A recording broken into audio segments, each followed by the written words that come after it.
कनक पांडे ने बीजेपी को छोड़ थामा वीआईपी पार्टी का दामन। आज कर रहे हैं नामांकन। जय हिंद। आप देख रहे हैं भारत मीडिया। खबर जनपद बलिया से है, जहां कनक पांडे ने कहा कि बीजेपी के नेताओं में आपस में घी गुटबाजी है। इस पार्टी में काम करने और मेहनत करने वालों का कोई महत्व नहीं है। जनपद में बीजेपी की हो सकती है सफाया। कनक पांडे 2017 विधानसभा चुनाव में बीजेपी 5 सीटें जीती थी, मगर इस बार होगा सफाया।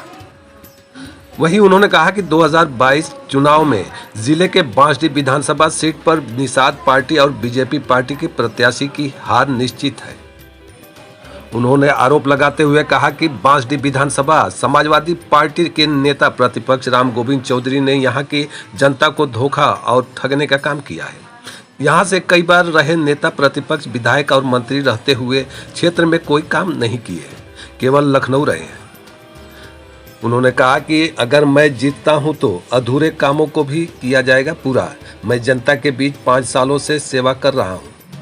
आने वाले समय में बलिया के बांसडीह क्षेत्र को सुंदर बना देंगे। कनक पांडे, भारत मीडिया के लिए बलिया से संजय राय की रिपोर्ट। अभी आप भगवा रूप दिख रहे थे, आपके चेहरे पर पूरा भगवा दिख रहा था, क्या हो गया? ये लाल टोपी कैसे पहने हैं? देखिए, जब कोई व्यक्ति पार्टी के लिए काम करता है, निस्वार्थ भाव से पार्टी की सेवा करता है, लगातार 5 साल तक जनता के बीच में रहता है, और पार्टी जब उसके कार्यों को अनदेखी करती है और किसी ऐसे व्यक्ति को जब टिकट दे देती है जो 5 साल तक क्षेत्र में रहने का ही काम नहीं करता है, तो निश्चित रूप से इस तरीके का कदम उठाना पड़ता है। और आप लोगों को मैं बता दूं कि बांसडीह में जितनी हमने सेवा की है पूरे 5 साल में, पूरे कोरोना काल चाहे हो, चाहे ऐसे भी लगातार गरीब लड़कियों की शादी में, गरीब कमज़ोर लोगों के मरने में, ऐसे भी लगातार जो हमने सेवा किया है 5 साल में, 10 मार्च को आप लोगों को पता चलेगा कि बांसडीह की जनता हमको पसंद करती है कि नहीं करती है। इसका परिणाम 10 मार्च को आप लोगों को दिखेगा, और निश्चित रूप से इसीलिए हमने आज ये टोपी पहनी है और भगवा उतार दिया है। मतलब कि आपसे बीजेपी में थे, बीजेपी की कौन सी ऐसी नीति है जो आपको पसंद नहीं आई? बीजेपी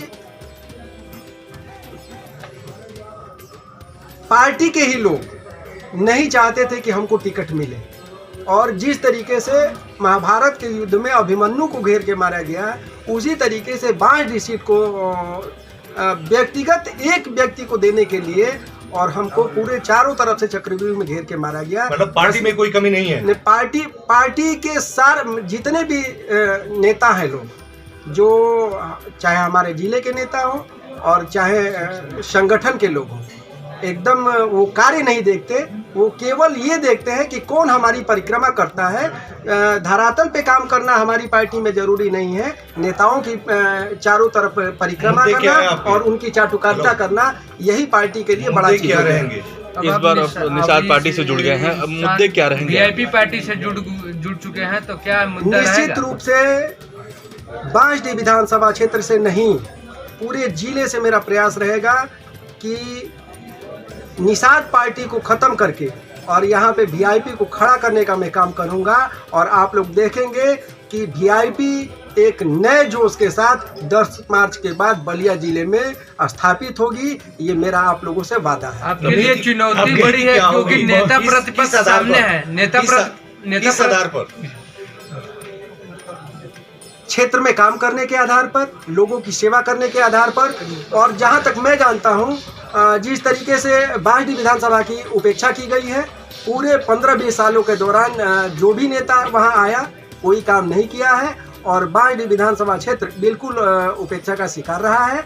और जहाँ तक मैं बता दूँ, अभी आप लोगों ने देखा, बहुत तत्काल की बात है, किसान की बात लोग करते हैं, लेकिन हमको लगता है कि जितने भी किसान अपना धान बेचने के लिए गए, जहाँ पे केंद्र पे, उनका किसी का नहीं लिया गया, और सारे बिचौलिए आकर धान बेच के गए, और सारे किसान परेशान हैं, सारे मजदूर परेशान हैं। महंगाई जिस तरीके से बढ़ रही है, बेकाबू एकदम महंगाई हो गई है। आप लोग देखिएगा कि जिस तरीके से पार्टी का कार्य करने का शैली बदल गया है, पहले जिस हिसाब की भाजपा थी वो बिल्कुल रह नहीं गया है और आने वाला विधानसभा चुनाव निश्चित रूप से यह बताएगा। आप भाजपा की नीति पर भी सवाल उठा रहे हैं। बिल्कुल बिल्कुल, सरकार सही नहीं है। बिल्कुल नहीं है, और हम लोग तो पार्टी में थे, हमारी तो मजबूरी थी, हम बोल नहीं सकते थे।